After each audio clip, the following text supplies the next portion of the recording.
je suis tellement contente de ce que tu viens de dire tout à l'heure. Soro Guillaume, moi je l'ai dit au RHDP. Soro Guillaume a dit qu'il ne va jamais baisser les bras, même s'il est seul. Ça veut tout dire. Mais moi, ça veut tout dire pour moi. Quel que soit ce que les Soro Guillaume et son équipe vont faire pour s'approcher du pouvoir là, c'est leur problème s'ils acceptent. Quelqu'un qui dit, même si je suis seul, je vais faire ma bataille seul. L'éclaireur, ça veut tout dire.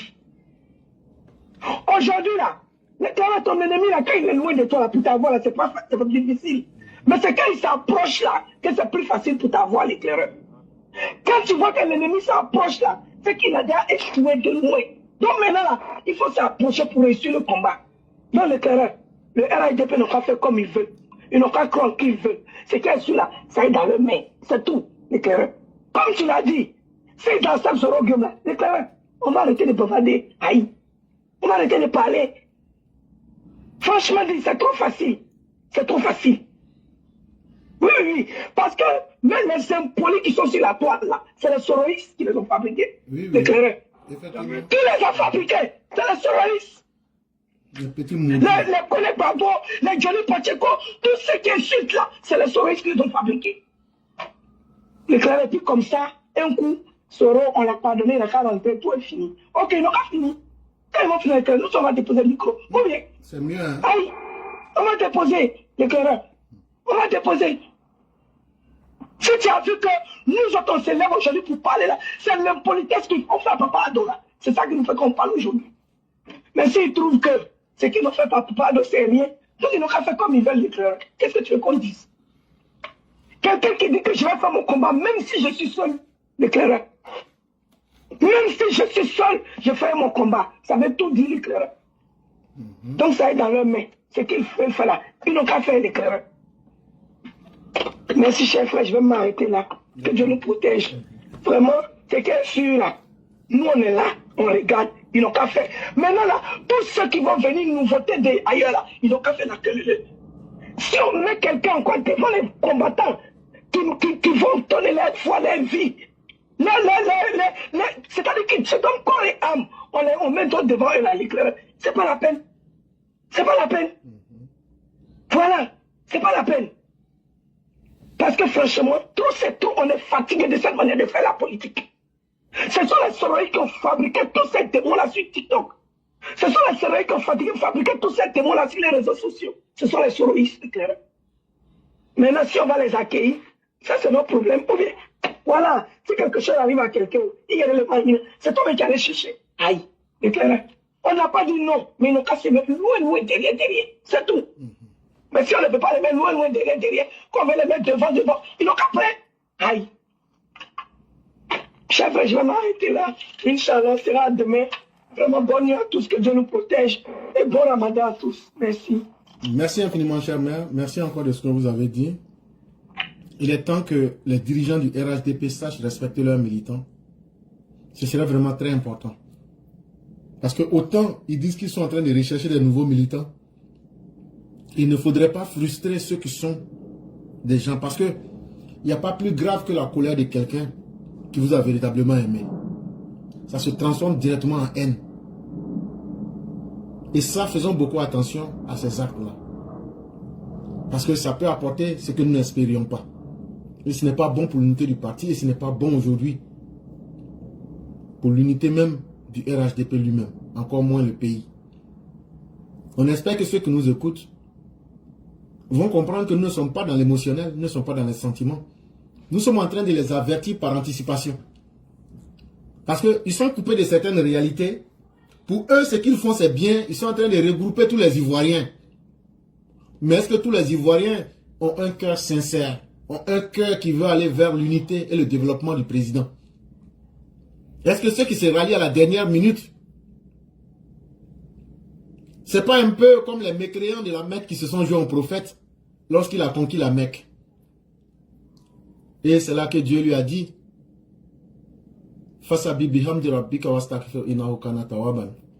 ah oui, il faut commencer à adorer ton Seigneur. Commence à beaucoup prier pour ton Seigneur. Parce que c'est que tu ne sais pas qui est caché là. C'est à travers la prière que je vais te démontrer qu'il y a des gens qui sont avec toi, mais leur cœur n'est pas avec toi. Et donc, ne te fatigue pas. Continue à prier pour que moi-même, là, le spirituel puisse te protéger.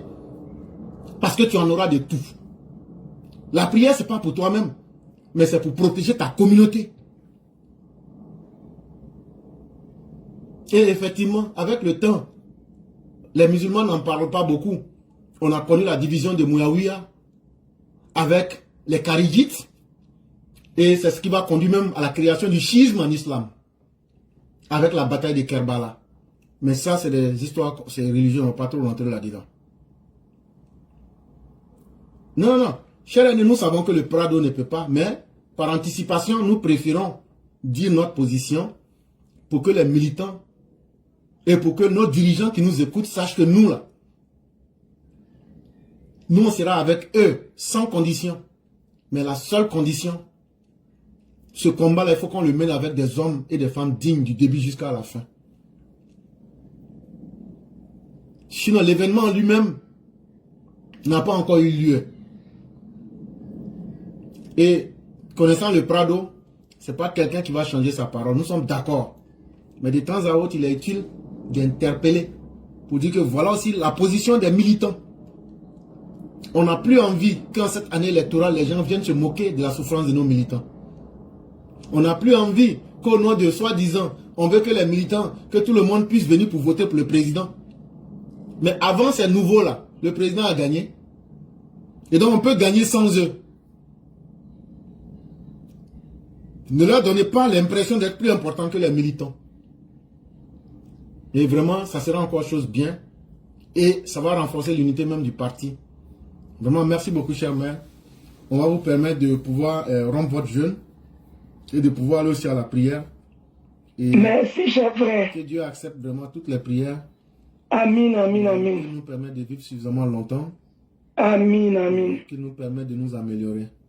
Amin, amin, amin. Donc, parce que franchement, nous ne voulons plus les frustrés de 2020 encore. Franchement, il faut que nos cadres se ressaisissent. Et il faut que le RHDP se ressaisisse. Franchement, merci l'éclaireur. Excellente soirée et bien les choses à toute la famille. Merci beaucoup, à toi de même. Merci beaucoup.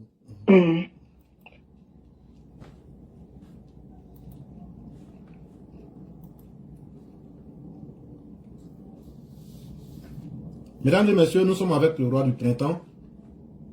C'est avec lui que nous allons terminer. Nous disons merci à tous ceux qui nous ont suivis. Merci à tous ceux qui, malgré qu'il fait tard, ont pris de leur temps pour nous suivre.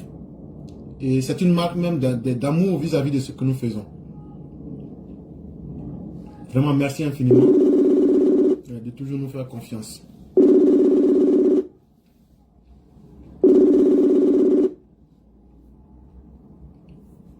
Allô? Allô? Bonsoir le roi du printemps. Est-ce que le roi nous entend? Allô? Allô? Oui, bonsoir le roi du printemps. Oui. Bonsoir, comment ça va? Oui, ça va très bien. De votre côté? Oui, ça va. Okay. Ça va? Et la journée? Ouais, la journée s'est bien passée. Tu penses que ça va ou mais tu penses que tu es sûr que ça va? Oui, ça va. J'espère que tu as la force. Non, ça va. Ça va. Il n'y a pas de problème. Donc, on va vous laisser la parole. Oui, oui. Ok. Merci. Merci beaucoup. Merci à tout le monde. Merci à tous ceux qui se sont prononcés. C'est vrai, le direct a commencé un peu tard. Bon. Actuellement, il est 23h. Il est 23h40. On était sur TikTok, c'est à cause de ça. Ah, d'accord. Donc, actuellement, il est 23h47 minutes ici à Abidjan. Et je vais aller rapidement, vu qu'on doit se réveiller encore à 3h du matin. Voilà, pour jeûner. Merci. Moi, je voudrais remercier l'ensemble des élèves de la classe pour tout le soutien qu'ils apportent à notre lutte. Franchement, il y a de quoi à ne pas baisser les bras C'est vrai, nous voyons des choses, mais il ne faut jamais baisser les bras. Et tant que le guide bâtisseur est là, on n'a pas de raison de baisser les bras. Parce que lui-même, il n'a pas abandonné. Et il nous a dit que lui ne va jamais abandonner ce combat et qu'il ne va jamais abandonner les militants.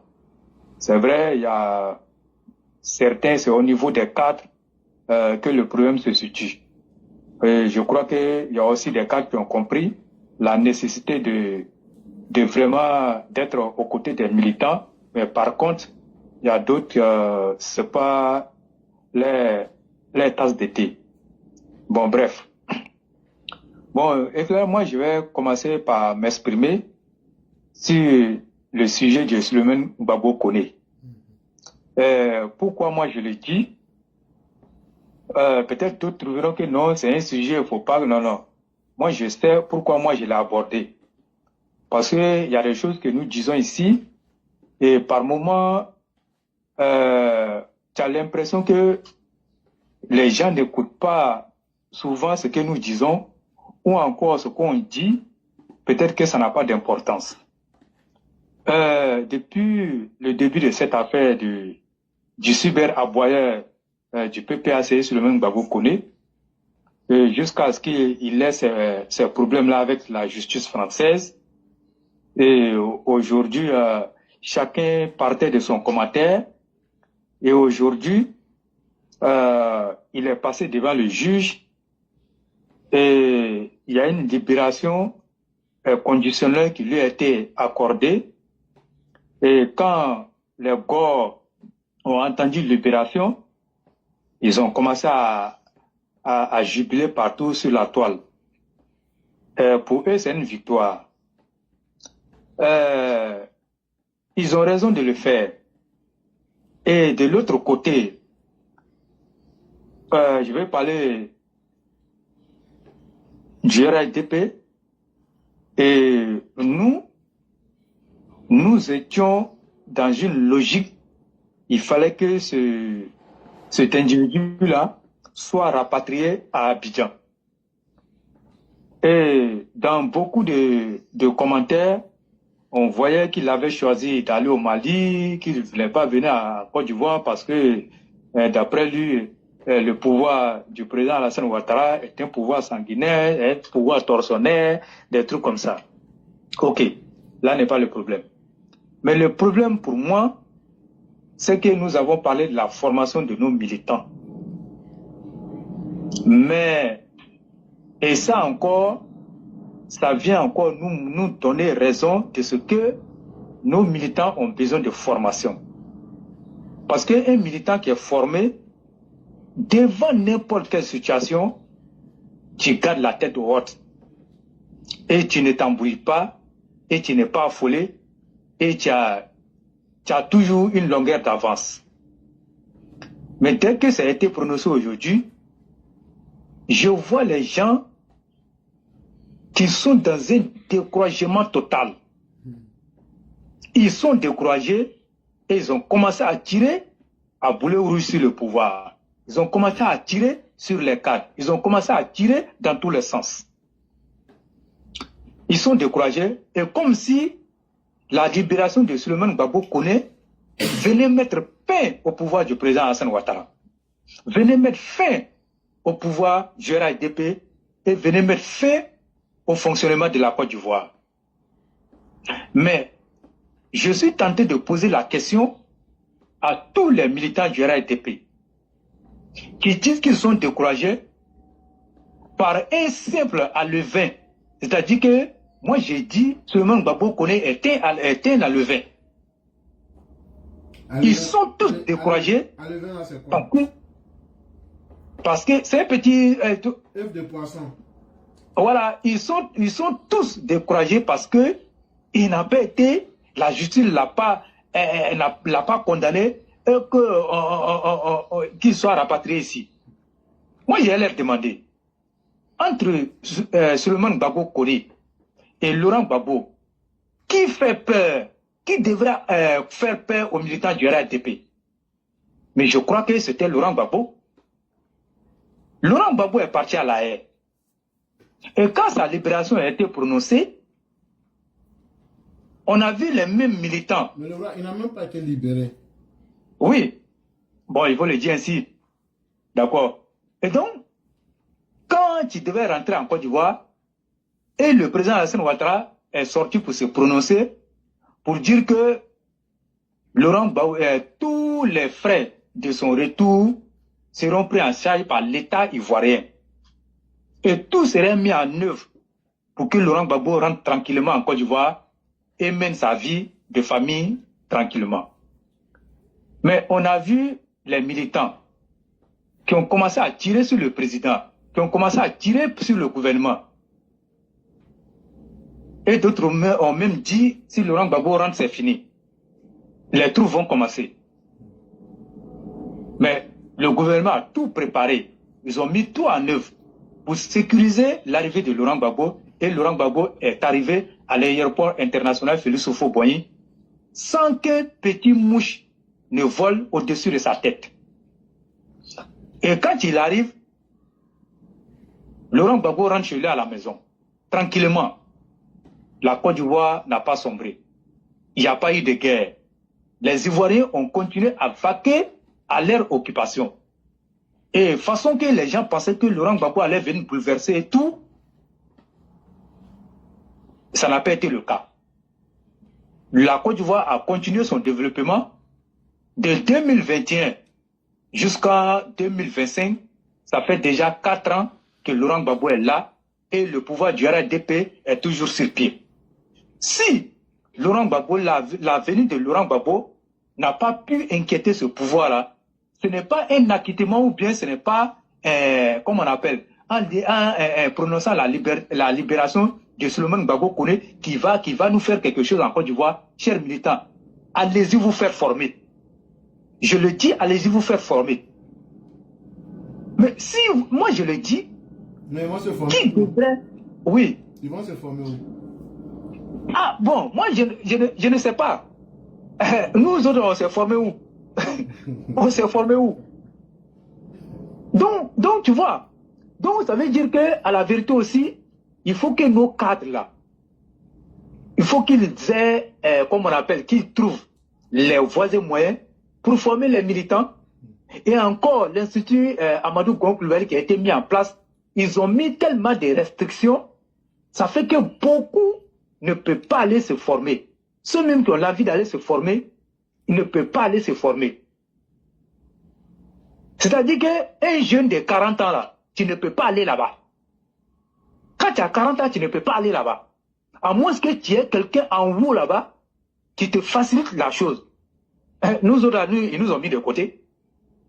Ils nous ont mis de côté. Parce que nous là, notre âge a dépassé. Mais pourtant, quand tu dois lutter, on ne te demande pas si ton âge a dépassé. Mais il s'agit d'aller former les gens, il met une restriction. Mais quand vous mettez la restriction, voilà ce qui doit arriver. Et donc, moi je crois qu'il ne faut pas faire de ça un problème. Le cas de Souleymane Gbagbo Koné là, ce n'est même pas un problème. Mais vous-même là, vous êtes fâchés là. Pourquoi vous êtes fâchés? L'État de Côte d'Ivoire a-t-il posé plainte contre Souleymane Gbagbo Koné? Non. Non. Mais si l'État de Côte d'Ivoire n'a pas posé plainte contre Laurent, comment on appelle, Souleymane Gbagbo Koné, et qu'il a eu un problème en France, pourquoi vous vous fâchez? Vous vous fâchez là, c'est pourquoi? C'est un problème qu'il a eu à la France. Le problème qu'il a eu à l'État de Côte d'Ivoire, insulter le président Alassane Ouattara, comment on appelle, appeler à déstabiliser le pouvoir. Est-ce que le pouvoir n'a pas vu ces vidéos? Mais le pouvoir n'a jamais posé plainte contre Souleymane Gbagbo Koné. Même l'ambassade qui est là-bas, ils n'ont jamais posé de plainte. Mais vous, vous êtes fâchés là. Votre problème, là, il est où? C'est vous qui l'avez arrêté? Est-ce que c'est... Oui, est-ce que c'est vous qui l'avez arrêté? On a un ministère des Affaires étrangères, on a une justice ivoirienne ici. Mais ils disent qu'ils sont d'accord que Souleymane Gbagbo Koné insulte le président Alassane Ouattara, ils appellent à la déstabilisation. Mais pourquoi vous êtes fâchés? Vous êtes fâchés, c'est pourquoi? La France est libre de le condamner ou de ne pas le condamner. Ça, c'est une cuisine interne de la France. Vous n'avez rien à voir dedans. En dépit de toutes ces vidéos qu'il a produites contre la Côte d'Ivoire, mais la Côte d'Ivoire est là. Est-ce que les autorités ont posé plainte? Ils n'ont pas posé plainte. Donc vous êtes fâchés à ces zéros. Moi, je préfère vous dire ça honnêtement. Encore une autre facette de cette affaire-là qui m'a encore donné à réfléchir et qui nous a encore donné raison, c'est que c'est la solidarité qu'il y a eu autour de cette affaire de Souleymane Gbagbo Koné. Je ne parle même pas des panafricains qui sont allés se rassembler là-bas. Moi, je vais parler d'abord de la solidarité du PPACI autour de Souleymane Gbagbo Koné. Il faut le dire, même s'il est mauvais ou pas, il fait le travail du PPACI. Mais les vidéos qu'il produit appelant à la déstabilisation, et clairement il a dit que lui il agit comme on appelle en fonction de la position de son parti. Et tout ce que lui fait, le parti adhère à ça et que c'est validé par le parti. Et donc, Souleymane Gbagbo Koné a eu le soutien de la haute direction du PPACI. Des gens ont été dépêchés à l'effet de lui apporter assistance et le soutien du parti. Mais éclairé, quand moi je le dis, je vais faire la liaison entre ce que le PPACI apporte à ces cyberactivistes, bien qu'ils sont dans le faux, le RADP n'apporte pas ça à ces cyberactivistes. Quelqu'un n'a qu'à venir me dire le contraire. Si aurait été un cyberactiviste RADP qui était dans ces problèmes-là, le parti allait l'abandonner, ils allaient le laisser tomber. On a vu ici des cyberactivistes qui travaillaient pour le parti. Des cadres même ont convoqué ces cyberactivistes parce qu'ils ont commis des impairs. Aujourd'hui, ils sont en prison. D'autres ont été libérés, ils ont baissé la garde. Il faut dire les choses telles que nous les voyons. Et c'est une vérité. Personne ne peut nous dire ce qu'on dit, c'est faux. On a vu tout ici. Des cyber-militants engagés pour le parti. Mais seulement qu'ils ont eu des sorties qui sont un peu choses. Le parti même a posé plainte contre eux. On les a arrêtés. Mais quand vous fragilisez vos cyber-militants, mais est-ce que vous voulez réellement la conservation du pouvoir? Regardez comment les cyber-militants du RADP sont traités. Et d'autres cas, on les verbe de dire que personne n'a appelé quelqu'un pour venir défendre le parti. C'est toi qui viens seul. Oui. Vous pensez que les cyberactivistes de l'opposition, là, c'est le parti qui les a appelés. C'est pas leur parti qui les a appelés. Ils sont venus, ils ont embrassé le combat et le parti a vu qu'ils sont en train de faire un bon travail et le parti a saisi l'occasion. Aujourd'hui, ils sont protégés par leur parti. Mais regardez au RADP. On ne dirait même pas qu'il y a des cyber, comme on appelle, on est au pouvoir. Regardez comment nous on est laminés sur la toile. Regardez comment on est laminé. Mais tout ça là est dû au mauvais traitement que subissent les militaires, comme on appelle les cyberactivistes du RADP. Les cyberactivistes de l'opposition sont 10 000 fois mieux traités que les cyberactivistes du RADP. Je le dis. Personne ne peut me dire le contraire. Mais si d'autres sont restés encore debout pour défendre, comme on appelle ce tout-là, mais c'est à cause du président. Parce que quand on regarde la transformation de la Côte d'Ivoire en état record, mais tu te dis, je vais continuer. Mais sinon, si c'était seulement que nos cadres là, personne n'allait le faire. Mais vous avez vu dans le cas de Johnny Pacheco, c'est que cyberactiviste vous avez vu en train de défendre, c'est quand il a commencé à attaquer la première dame que les gens sont sortis pour parler. Sinon, nous, on avait décidé de ne pas défendre un cadre. Et c'est ce qui s'est passé. Et donc, tout cela éclairé, je l'ai dit, et attirer l'attention des cadres sur ce côté-là. Qu'ils prennent l'exemple sur le PPACI, qu'ils prennent l'exemple sur les autres partis politiques, qui ne sont pas au pouvoir, mais qui protègent bien les cyberactivistes. Il faut le dire. Aujourd'hui, le cas de Souleymane Gbagbo Koné doit donner à réfléchir à tous les cyberactivistes du RADP. Beaucoup m'ont appelé. Beaucoup m'ont appelé. Mais on ne dirait même pas que c'est un simple cyberactiviste. Mais toute la direction du PPACI s'est déportée en France. Mais chez nous, ici, il faut faire erreur. Aujourd'hui, tu fais bien. Demain, si tu as commis un impair là, ce sont les mêmes cadres qui vont dire non, qu'à t'arrêter. Parce que d'après eux, ils sont arrivés au sommet, ils sont sur un piédestal, ils vont jamais, le pouvoir ne va jamais, comment on appelle, quitter dans leurs bras. Rester dans ça. Moi, je l'ai toujours dit, je n'irai pas en exil. Moi, je n'irai pas en exil. C'est eux qui ont beaucoup d'argent. Quand on perd ce pouvoir-là, c'est eux qui vont se retrouver en exil. Mais quand tu as parlé, on va dire non, le roi, mais c'est la vérité. Est-ce que le comportement qu'ils ont vis-à-vis des cyberactivistes, c'est un bon comportement? C'est pas un bon comportement. Mais si on perd le pouvoir là, c'est eux qui vont aller en exil. On a vu avec les autres qui ont perdu le pouvoir. Regardez, comment on appelle, la fin de certains cadres. Nous, on est dans nos petits quartiers ici, on mange nos garbages 200 francs, nous, on n'a pas affaire à quelqu'un. C'est vous, vous avez les grosses fortunes. Si vous voulez là, faites. Quand ça va pourrir là, nous tous, on va sentir. Donc moi, j'ai voulu aborder ce sujet pour dire aux militants, vous n'avez même pas à être découragés dans cette affaire-là. Parce que l'État n'a pas posé plainte contre Souleymane Gbagbo Koné. Ce n'est pas l'État de Côte d'Ivoire qui l'a arrêté. Pourquoi vous voulez profiter de ça? C'est aujourd'hui qu'il a commencé cette vidéo. Depuis 2016, il insulte, comme on appelle, toute la République. Donc c'est les Français qui vont arrêter et puis vous allez venir profiter de ça. La France n'a qu'à le libérer. Il n'a qu'à le libérer et puis maintenant, il va venir insulter. Maintenant, le jour où l'État de Côte d'Ivoire va poser plainte contre lui là, en ce moment, on peut parler. Mais pour le moment là, si vous parlez là, vous êtes des vrais moutons, vous ne devez même pas parler. Ça vous fait mal, pourquoi? Donc, je voulais vraiment me prononcer sur cet aspect-là et puis terminer sur le cas de Tefou. Vous savez, Tefou, je le connais. Je n'ai pas dit autre chose, hein. Quelqu'un ne m'a pas montré Tefou. Tefou, je le connais.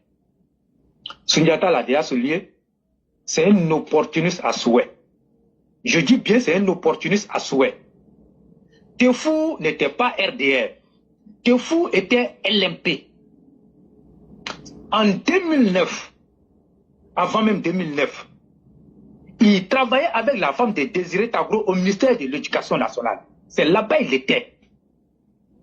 Ceux qui connaissent bien Abobo, notre siège qui est à proximité du camp commando, nous étions les assistants du directeur du QG. Nous étions là-bas et à chaque fois quand Koné Tefou passe, et quand il l'interpelle, il te dit non, moi je ne suis pas dans votre combat. Je n'ai pas dit, il a dit ça à quelqu'un, puis moi j'ai entendu, avec le directeur du QG. Parce qu'il appelle son jeune frère. Il dit, votre affaire là, vraiment, moi je ne suis pas prêt à rentrer dedans.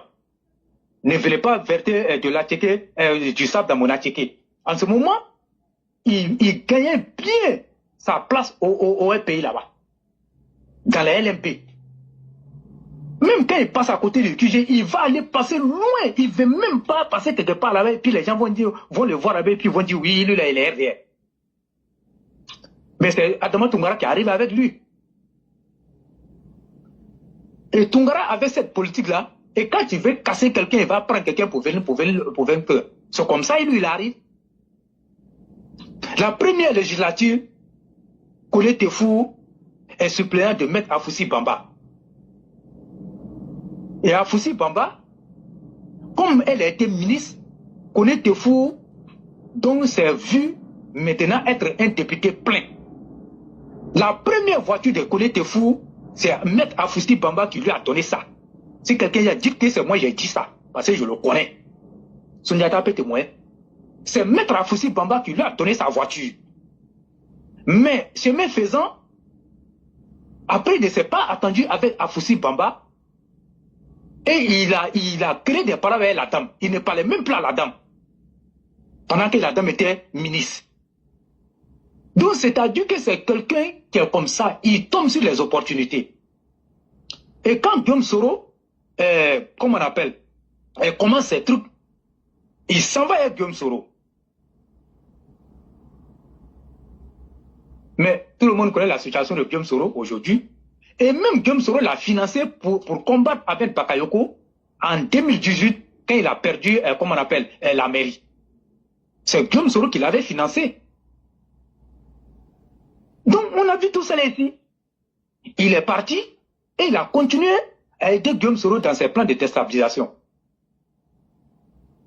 Là où, comme on appelle le siège du GPL est à Bobo, là, c'est à Bobo Centre, je connais très bien là-bas, je connais la cour. Il a continué avec Guillaume Soro, en train de l'aider dans les plans de déstabilisation. Maintenant, comme Guillaume Soro est dans une posture, parce que ça ne va pas, Koné Tefou va revenir au RHDP. Mais il revient au RHDP comment? Qu'est-ce qu'il est venu chercher au RHDP?